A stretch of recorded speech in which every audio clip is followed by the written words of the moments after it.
अस्सलाम वालेकुम नाज़रीन। मैं अब्दुल जवाद सुमरो हाज़िर हूँ आपके program behind the news with Abdul Jawad Soomro के साथ। तो शुरू करते हैं आज की खबरें। सबसे पहले गंदम का बहरान जो दिन ब दिन शदीद तरीन हो रहा है और उस पर अभी तक सिर्फ मीटिंगें और कमेटियाँ चल रही हैं। वज़ीर आज़म शहबाज शरीफ ने नवाज शरीफ की हिदायत पर एक खुसूसी कमेटी बनाई है जो कैबिनेट सेक्रेटरी की सरबराही में काम कर रही है, जिसने काम शुरू कर दिया है। और कल फूड सिक्योरिटी के सेक्रेटरी को साबका सेक्रेटरी को भी तलब किया गया, उसका बयान रिकॉर्ड किया गया है, जिसके बाद इस कमेटी ने साबिक निगरान वज़ीर आज़म काकड़ को, अनवार उल हक काकड़ को, और वज़ीर ख़जाना शमशाद अख्तर को और उस वक्त के फूड के मिनिस्टर और सेक्रेटरी सबको तलब कर लिया है, जिनके बयानात आज और कल तक जो है कलमबंद होंगे और फिर कल इसकी हतमी रिपोर्ट वज़ीर आज़म को पेश की जाएगी। ये बुरान शुरू कब हुआ? ये बुरान शुरू हुआ कि जब ये बात गश्त हुई अगस्त के महीने में कि यहाँ पर जो है गंदम कम हो रही है, गंदम बाहर से मंगाई जाए। उस वक्त के वफाकी वज़ीर फूड तारिक बशीर चीमा ने एक समरी बनाई, उसकी मंजूरी दी और फिर वज़ीर आज़म को फ़ाइनल अप्रूवल के लिए भेजी ताकि काबीना से मंजूर कराई जाए और बाहर से जो है अनाज इंपोर्ट किया जाए। लेकिन वज़ीर आज़म शहबाज शरीफ ने उसकी सख्ती से मुस्तरद की समरी और कहा कि फ़िलहाल इसकी ज़रूरत नहीं और नहीं इसकी कोई यहाँ नौबत आई है। तो यूँ ये समरी शहबाज शरीफ ने मुस्तरद की, लेकिन निगरान वज़ीर आज़म अनवार उल हक काकड़ ने आते ही उसी वज़रात की दोबारा समरी को दोबारा पुटअप की गई और फिर वो समरी मंजूर हो गई और फिर उसे वफाकी काबीना ने भी मंजूर किया और फिर 10 लाख टन गंदम यूक्रेन से मंगाई गई, उसकी मंजूरी दे दी गई। उसके बाद फिर दूसरी गंदम भी निगरान हुकूमत के ज़माने में मंजूर की गई और 34 लाख टन गंदम मंगाई गई। और इसी गवर्नमेंट यानी अब जो ये नई गवर्नमेंट आई है, इसके पहले 2 महीने में भी वही गंदम आती रही है, यानी फरवरी तक ये गंदम पाकिस्तान में आती रही है, लेकिन इसको कोई रोकने वाला नहीं था। और ये बुहरान संगीन तर हो गया और कहा जा रहा है कि इसमें 85 अरब रुपए की कमीशनें ली गई हैं। अब ये कमीशनें किसने ली हैं, कहाँ ली हैं, क्यों ली हैं, इस पर ये तहकीकाती कमेटी देखते हैं मंगल के रोज़ क्या रिपोर्ट जारी करती है, क्या बताती है। लेकिन निगरान गवर्नमेंट के वज़रा, उस वक्त के सेक्रेटरी और इसके सारे करता धरता इसमें मुलव्वस नज़र आ रहे हैं। और इसके साथ ही साथ मौजूदा गवर्नमेंट में भी वफाकी हुकूमत के नाक के नीचे फरवरी तक जो है गंदम सप्लाई हो जारी रही, लेकिन उसको रोका नहीं गया, जिसका नतीजा आज ये है कि पंजाब में किसान दर बदर रुल रहा है, उससे कोई अनाज लेने वाला नहीं। अनाज की कीमत 2800 से भी नीचे जा रही है और बेचारा अपनी फसल की सही कीमत भी नहीं लेके पा रहा। और किसानों के जो एहतजाज चल रहे हैं उस पर बजाय उनके साथ मुज़ाकरात करने, उनके साथ हमदर्दी करने, उन पर डंडा फोर्स का इस्तेमाल किया जा रहा है।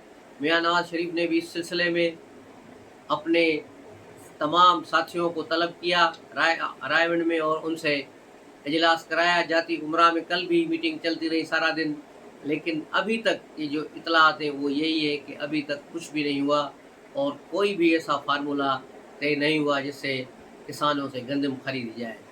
पंजाब की नालायक और नाअहल गवर्नमेंट इस बात पर वजह दे कि बस किसानों को हम सब्सिडी दे रहे हैं। कितने किसानों को आप सब्सिडी देंगे, कितने लोगों को आप सब्सिडी देंगे और फी एकड़ उनको क्या सब्सिडी देंगे और क्या उसमें टाइम लगेगा, कितना उसमें टाइम लगेगा। उससे बेहतर ये है कि आप गंदम खरीद करें और सब्सिडी के पैसों से भी जो आप बड़े बड़े इश्तिहारात छपा रहे हैं अपने फेक जो ट्रालर बना के अस्पतालों के, ये पुरानी वही अस्पताल जो शहबाज शरीफ के दौर में बने, फिर इमरान खान के दौर में भी इन्हीं पर काम हुआ, फिर अब वो तस्वीरें बदल बदल के काम चल रहा है। पहले शहबाज की तस्वीर, फिर इमरान की तस्वीर, अब मरियम नवाज की तस्वीर लगा कर 32 कंटेनर घुमाए जा रहे हैं और उनकी तहसीर पर अरबों रुपए खर्चे हो रहे हैं। तो उन्हीं पैसों से कम गरीबों की गंदम खरीद लें ताकि गरीब का भी चूल्हा चले। अब एक वज़ीर, नालायक वज़ीर पंजाब का, वो कह रहा है कि किसान सब्र करें, मरे क्यों जा रहे हैं, इनको चाहिए कि वो 4-5 महीने तक इसको होल्ड करें, अपने पास अनाज को ज़ख़ीरा करें, हम लेंगे। अब गरीब आदमी कहाँ अनाज को ज़ख़ीरा करे, जिसके पास रहने के लिए ही छत नहीं पूरी सारी, वो अनाज को कहाँ स्टॉक करेगा। उसकी ज़मीनों में बारिशें हो रही हैं, नुकसान हो रहा है और इसका ज़िम्मेदार कौन होगा। ये पंजाब गवर्नमेंट की नालायकी है। मैं तो कहूँगा ये जो टिक टाक पर और मीडिया पर अपनी रुनुमाई करते फिर रहे हैं, इनको शर्म से डूब मरना चाहिए कि ये जब एक बड़ा बुहरान पंजाब में आया है, उसको ये हल करने की सलाहियत नहीं रखते, तो ये आगे क्या करेंगे, आवाम के साथ क्या करेंगे। अल्लाह ही हाफिज़। दूसरी तरफ पाकिस्तान पीपल्स पार्टी, जिसने 2 सूबों में अपने गवर्नर लगा दिए। केपी के गवर्नर बेहतरीन आदमी, पीपल्स पार्टी के बुनियाद वर्कर हैं, डिप्टी स्पीकर रहे हैं, मुसलसल पीपल्स पार्टी के साथ चल रहे हैं कुंडी साहब। लेकिन पंजाब के गवर्नर पर पूरी दुनिया हैरान है, मुझ समेत, कि जिनके नाम थे कमर जमा कायरा, नदीम अफजल चंद और मखदूम साहब बहावलपुर वाले, उन्होंने तो अपना नाम विदड्रा किया था कि वो यूसुफ रज़ा गिलानी के कज़न हैं और एक ही घर में 2 बड़े उहदे नहीं जाना चाहिए, तो वो आउट हो चुके थे। लेकिन कमर जमा कायरा फेवरेट थे, बल्कि आसिफ अली जरदारी ने उनका नाम भी दे दिया था। फिर क्या वजह हुई कि उन पीपल्स पार्टी अपना गवर्नर यहाँ नहीं ला पाई। पंजाब की सूरत हाल तक पीपल्स पार्टी पता नहीं क्यों हमेशा पीछे हट जाती है। बिलावल ने जिस तरह स्टैंड लेकर यूसुफ रज़ा गिलानी को अनवार उल हक काकड़ की जगह चेयरमैन सेनेट लगवाया, वो काबिल तहसीन है। लेकिन पंजाब में वो अपना गवर्नर नहीं ला पाए। पंजाब में ये गवर्नर बज़ाहिर तो पीपल्स पार्टी के टिकट पर एमएनए भी मुंतखब हो चुके हैं। 2013 की पीपल्स पार्टी गवर्नमेंट में ये वफाकी वज़ीर ममलकत भी रह चुके हैं और अभी भी हालिया इलेक्शन में भी पीपल्स पार्टी टिकट पर अटक से यानी NA50 से ये इंतखाब लड़े हैं। लेकिन पार्टी में कोई इतने मुतहर्रिक किरदार नहीं है और न ही इनका कोई नाम था। इसकी जगह असलम गिल है और हसन मुर्तज़ा हो गए। ये लोग जो हैं पार्टी के फेस हैं पंजाब में, इनमें से किसी को गवर्नर बनाना चाहिए था। लेकिन पीपल्स पार्टी मेरा ख्याल है मजबूर है। और अटक वाला ये जो फैमिली है, इसके बड़े असर रसूख है और पिंडी के भी नज़दीक है, तो इसका उसका भी असर है। तो यहाँ पर पीपल्स पार्टी की दाल नहीं गली और एक ऐसा गवर्नर आ गया जो पीपल्स पार्टी को भी फ़िलहाल काबिल कबूल ही होगा और PML नून को भी काबिल कबूल होगा, क्योंकि इसकी वज़ीराई और अप्रूवल बड़े घर से आई है। इसी तरह सिंध में भी यही हुआ है। सिंध का गवर्नर कामरान टिसोरी, जिसे MQM अब लाताल्लुकी का इज़हार कर चुकी है, लेकिन उसके बावजूद वो कंटिन्यू करेंगे, MQM के खाते में ही सिंध में कंटिन्यू करेंगे, क्योंकि वो भी बड़े घर से है। तो ये सूरत हाल बड़ी जो है मुनफरद है कि पीपल्स पार्टी ने पंजाब में अपने हाथ खड़े कर दिए और गवर्नर की सीट किसी और को दे दी। बज़ाहिर उस पर पीपल्स पार्टी का लेबल है, लेकिन वो बंदा किसी और का है। इसी तरह जिस तरह PTI के उमर अयूब खान या दूसरे लोग हैं, बज़ाहिर तो ये PTI के हैं, लेकिन ये बंदे किसी और के हैं।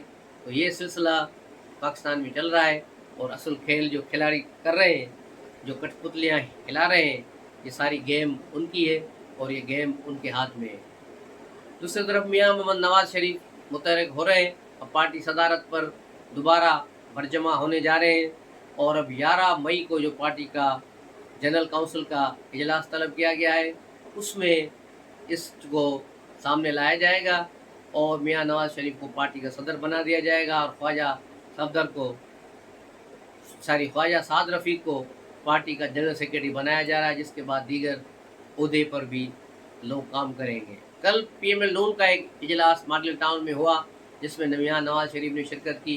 पहली बार PML नून के लीडरों के मोबाइल फ़ोन वगैरह सारे बाहर रखाए गए, किसी को भी अंदर हाल में फ़ोन लाने की इजाज़त नहीं थी और यहाँ खुलकर गुफ्तगू हुई, उन मौज़ूआत पर भी हुई जो मियाँ राना सनाला मुख्तलिफ TV चैनल्स पर बातें कर रहे थे, उन पर भी बातें खुलकर कल की गई और इस पर लाएअमल अपनाया गया है कि अब पार्टी का बयानिया हुकूमत के बयानिए से अलग होगा और मियाँ नवाज शरीफ अपना बयानिया लेकर चलेंगे।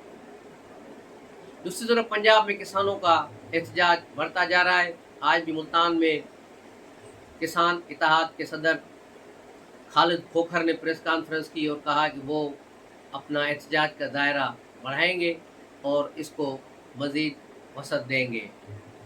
सूरत हाल बड़ी गंभीर है। दूसरी तरफ जमात इस्लामी, कल PTI के लीडरों ने वहाँ मुलाकात की और जमात इस्लामी के नए अमीर हाफिज़ नईम ने ऐलान किया कि जमात इस्लामी भी PTI के साथ जो है इस अलायंस में शामिल है और हुकूमत के ख़िलाफ़ अपनी तहरीक शुरू करेगी। दूसरी तरफ मौलाना फजल रहमान ने यानी JUI ने PTI को हरी झंडी दिखा दी है कि हम आपके साथ नहीं हैं, क्योंकि अली अमीन गंडापुर ने एक दो रोज़ पहले मौलाना फजल रहमान पर कीचड़ उछाली थी। इसके बाद अब मुमकिन नहीं कि JUI PTI के साथ चले। JUI अपने तौर पर तहरीक चलाएगी। पेशावर में ये बहुत बड़ा जलसा करने जा रहे हैं और इनका हक भी बनता है JUI का कि ये पेशावर में KP में जलसे करें, जहाँ से इनका मैंडेट चोरी हुआ है। ये मैंडेट चोरी हुआ है इनका KP से, ढूंढ रही है सिंध में रहें। ये वही फिल्म आ गई, PK फिल्म का सीन आ गया कि रिमोट तो गुम हो गया, राजस्थान में ढूंढने गया है दिल्ली में, तो उसने कहा था कि बावड़े वहाँ गुम हुआ है, तुम ढूंढ रहा है दिल्ली में, PK है क्या? तो ये भी PK है। इनका सिंध में कभी कोई काउंसलर भी नहीं जीतता और ये चले सिंध में तहरीक चलाने, जलसे करने के हमारा सिंध से मैंडेट चोरी हुआ है। सिंध में आपका कोई मैंडेट ही नहीं, न सिंध में न बलूचिस्तान में थोड़ा बहुत है, पंजाब में भी कोई जो है JUI का कोई स्टेक नहीं है। इनका स्टेक जहाँ है वो है KP, जहाँ से PTI जीती है, जो चाहती है कि उन्हीं के साथ मिलकर एहतजाज करें जिन्होंने इनसे मैंडेट छीना है। तो ये एक बड़ा मजाक है वक्त के साथ और पाकिस्तान के साथ। तो मुझे दीजिए इजाज़त, मिलते हैं अगले व्लॉग में, तब तक के लिए खुदा हाफिज़, अस्सलाम वालेकुम।